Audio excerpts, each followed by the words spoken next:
네, 용한 토픽입니다. 네, 여러분.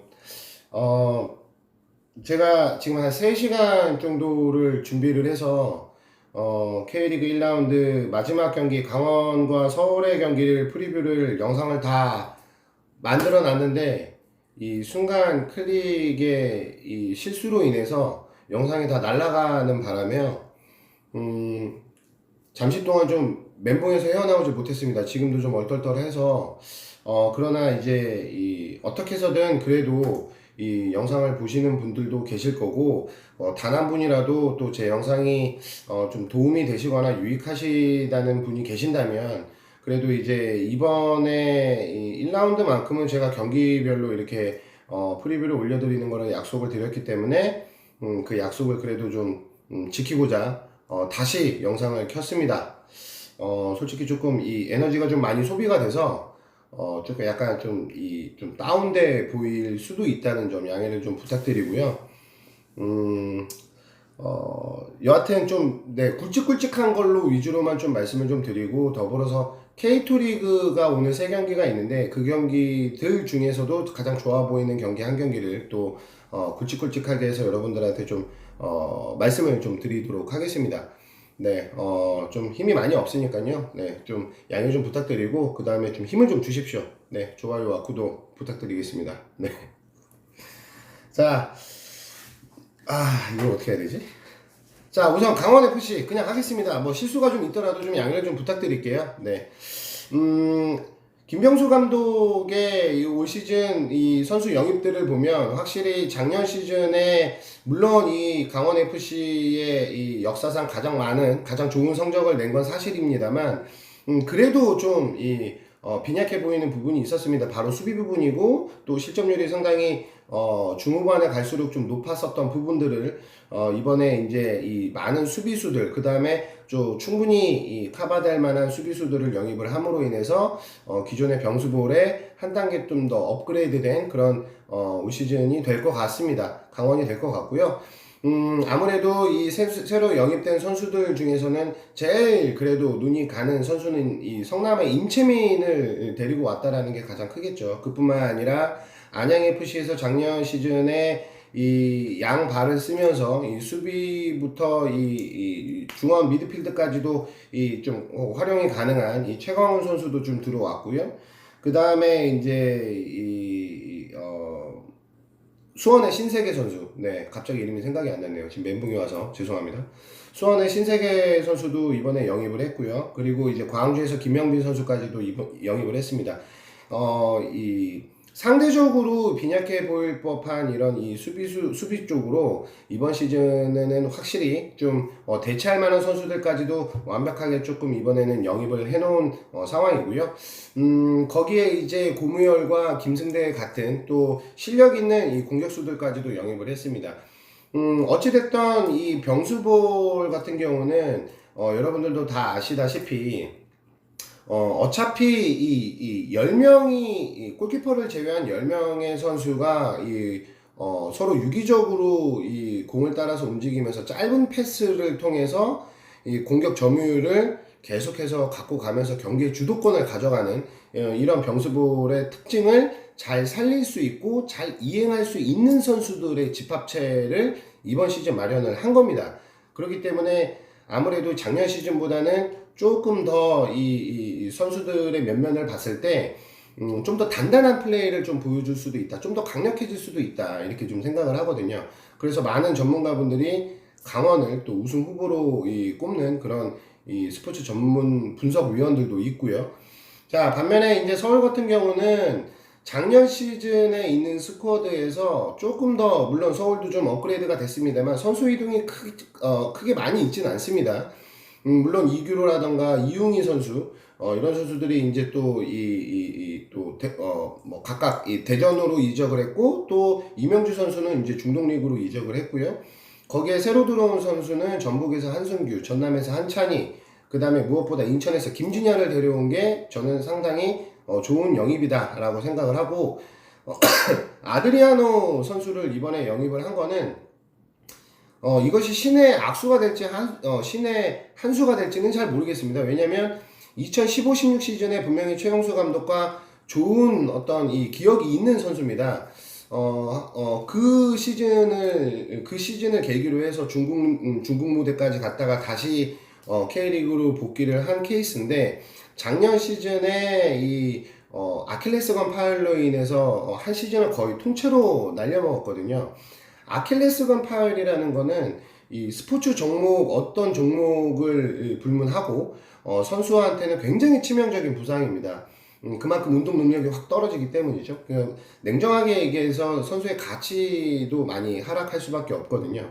이런 아드리아노를 상대로 최용수 감독이 과거의 어떤 영광을 좀 재현하려고 하는 그런 영입이라고 생각을 합니다. 분명히 이 선수의 어떤 능력과 자질 자체를 다시 부활시킬 수 있다라는 자신감이 있어서 이번에 영입을 한 것 같아요. 페시치 같은 경우는 올 시즌 여름 되면은 또 임대 만료가 되기 때문에 아마도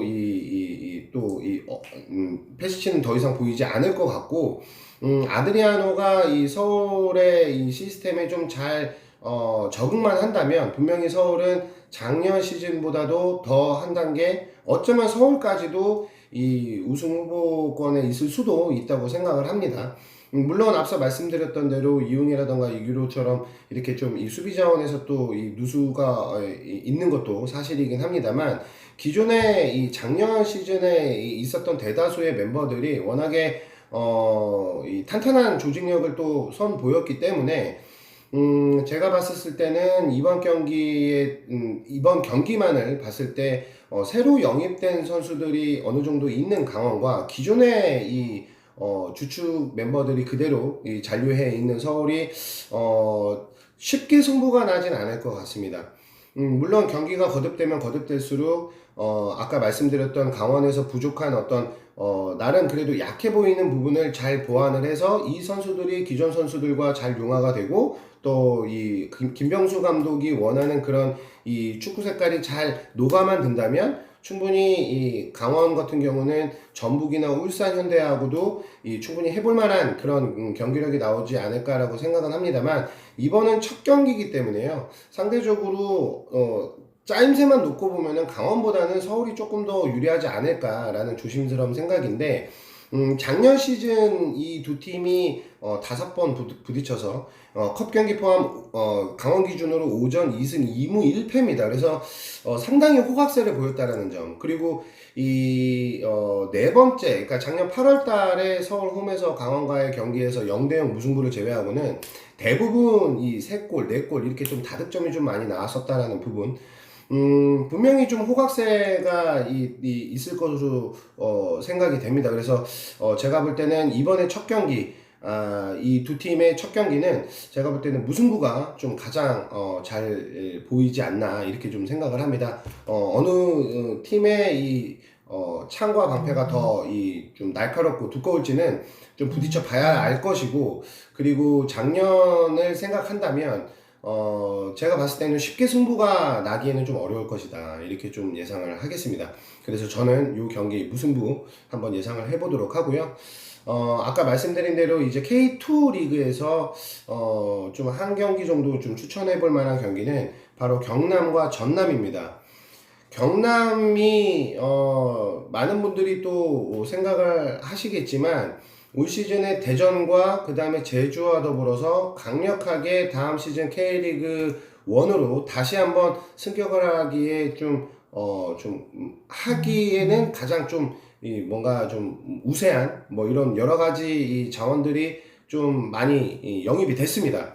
무엇보다 이 경남은 올 시즌에 이제 중원 미드필더가 조금 얇은 게 좀 흠인데, 그리고 작년 시즌에 많은 분들이 아시겠지만 이 실점률이 워낙에 높고 수비문이 굉장히 헐거웠었다라는 게 흠이었었는데, 그 부분이 이번 시즌 많이 보강이 됐거든요. 특히나 중원에서의 장혁진 선수, 이 안산에서 지난 시즌까지 있었던 장혁진 선수는요, 작년에도 이 K2 리그에서 도움 2위, 그 다음에 2018년도에는 도움 3위, 그 다음에 2017년도에는 도움 1위. 그러니까 본인이 팀 동료의 득점을 살려주는 이 어시스트에 있어서 특화된 선수다. 그만큼 잘 떠먹여주는 선수라는 거죠. 그러니까 작년에 안산이 그렇게 또 빛날 수 있었던 부분은 물론 빈치친코의 골도 있었고 또 이시다 마사토시의 골도 있었지만 장혁진 선수의 플레이 덕분에 이 두 선수가 많이 빛났었던 것은 사실입니다. 그 장혁진 선수를 이번에 경남에서 영입했다라는 거는 정말 하나의 큰 무기를 하나 가지고 왔다 이렇게 좀 생각을 하셔도 될 것 같고요. 거기에 이제 수원FC에서 백성동 선수까지 영입을 했습니다. 백성동 선수도 작년에 이제 수원FC에서 이 치송, 그 다음에 안병준 선수와 함께 이 수원에서 이제 주축으로 활약을 했고요. 많은 득점과 역시 도움 역시도 좀 많이 한 선수고, 제가 봤었을 때는 백성동과 장혁진을 이번에 이 영입을 한 거는 수원이 굉장히 좀 뭔가 이번에 이제 다음 시즌에 무조건 K리그 1으로 올라가겠다라는 굳은 의지를 보여준 것 같고요. 그리고 여성애라던가 그 다음에 이제 김효기 그리고 이제 김범준, 그 다음에 쿠니모토 정도를 제외하면 나머지 선수들은 다 그대로 있습니다. 룩도 있고요, 제리치도 있고요, 네게바도 있고요, 뭐 김승준, 백이종, 여러분들이 이제 기존에 보셨던 듣고 알고 계시는 그런 선수들이 다 잔재에 있습니다. 앞서 말씀드린 몇몇 선수들을 제외하고요. 그 다음에 수비 같은 경우만 하더라도 울산에서 황혜수 선수를 이번에 영입을 했고요. 거기에다가 전남에서 이제 이번 시즌 오늘 맞붙는 이 전남에서 닉 안셀이라는 선수를 또 영입을 했습니다. 이 선수는 호주 출신이고요. 작년에는 전남에서 15경기를 뛰면서 그래도 나름 K리그에 좀 적응을 하면서 또 나름 또 피지컬이 좋고 활동력이 좋은 또 이 수비수를 외국 용병을 영입을 했기 때문에 수비 또한 작년만큼 그렇게 헐겁지는 않을 것이다 이렇게 좀 예상을 하고요. 상대적으로 전남 같은 경우는 선수 이동이 굉장히 좀 많습니다. 그리고 베일에 가려져 있는 부분도 많고, 전남 드래곤즈는 분명히 이 K리그를 대표하는 명문 팀이기는 하나 지금 뭐 작년 시즌도 그렇고 올 시즌도 그렇고 새로 영입된 선수들, 물론 새로운 용병 선수들 또 어린 선수들도 많이 이번에 영입은 하긴 했습니다만 K리그 1으로 올라오기에는 좀 많이 역부족인 것 같습니다. 앞서 말씀드리는 지금 오늘 붙는 경남, 그 다음에 제주, 대전에 비하면 좀 상당히 좀 선수 뎁스라던가 무게감이 상당히 떨어지는 건 사실이거든요. 어떤 경기력이 나올지는 뚜껑은 열어봐야 알겠습니다만 제가 볼 때 이 앞서 말씀드렸던 대로 경남을 넘기에는 이번 첫 경기에서 경남을 넘기에는 상당히 어려울 것이다. 그리고 경남은 오늘 경기에 앞서서 연습 경기를 한번 하긴 했습니다. 창원시청과 한번 하긴 해서 1대1 무승부가 나기는 했는데 그 경기는 말 그대로 이번에 새로 들어온 영입된 선수들, 그 다음에 설기현이 또 이번에 이 초보 감독으로서 한번 시험 무대로 그냥 연습 경기 삼아서 나왔었던 이 경기이기 때문에 말 그대로 연습 경기였기 때문에 승부는 크게 중요치 않은 것 같고요. 선수 몇몇이들만 놓고 봤었을 때는 경남이야말로 다음 시즌에 좀 이 K리그 1으로 쉽게 올라올 수 있지 않을까 싶을 정도로 선수 구성면이 탄탄해졌다. 이 부분을 기억하시면서 앞으로도 이 경남은 조금 이 승승장구할 가능성이 아주 높다고 생각하고 나머지 부분들은 제가 다음번 프리뷰 때 또 한번 말씀을 좀 드리도록 하겠습니다. 자, 짜여져 놓여 있지 않고 그냥 두문불출하게 좀 이렇게 좀 말씀을 좀 드렸는데 어떻게 그래도 한 15분 가까이 또 이렇게 좀 찍게 됐습니다. 아무튼 1라운드 제가 이 K리그 1 1라운드를 기존과는 다르게 좀 경기별로 이렇게 좀 잘라서 한 경기씩 올려드렸는데요. 상당히 한동안 스포츠를 안 하고 새로 시작하는 마음으로 경기를 다 분석을 하면서 좀 영상을 찍다 보니까 쉽게 이제 멘트도 좀 잘 안 나오고 또 이렇게 좀 영상을 찍는 것 자체가 좀 어색해서 시간도 좀 많이 걸리고 아직도 지금 적응이 좀 잘 안 되고 있는 것 같긴 합니다. 그래서 아무튼 이 또 다음 주부터는 또 분데스리가가 재개가 되면서 분데스리가 26라운드가 시작이 됩니다. 또 어떤 경기를 또 주목해 봐야 되고 또 어떤 경기를 또 조심히 봐야 될지, 분명히 분데스리가는 제가 일전에도 말씀드린 적이 있지만 여느 때와는 달리 올 시즌에 정말 이변이 많이 나는 그런 리그 중에 하나가 이 분데스리가입니다. 오히려 라리가나 EPL보다는 더 이 이변이 많이 나는 리그가 올 시즌 분데스리가거든요. 말이 안 나오네. 자, 그래서 이 분데스리가가 들어옴으로 인해서 K리그 2라운드와 분데스리가 26라운드가 승무패로 들어오기 때문에 여러분들 제 영상을 귀와 눈을 집중해 주시면 대단히 감사하겠습니다. 여러분들 적중률을 높이는데 노력을 다하겠습니다. 자, 아무튼 감사하고요. 스포츠를 뭐 여러 가지 방면으로 즐기시는 방법이 있으실 텐데 그냥 순수하게 또 이 보는 즐거움을 또 만끽하시고 결과를 떠나서 스포츠 본질을 좀 즐겨 주시길 바랍니다. 네, 저는 다음번 또 영상에서 뵙도록 하고요. 네, 마지막으로 좋아요와 구독, 네, 죄송합니다. 자, 저는 다음번 영상에서 뵙도록 하겠습니다. 감사합니다. 끌게요.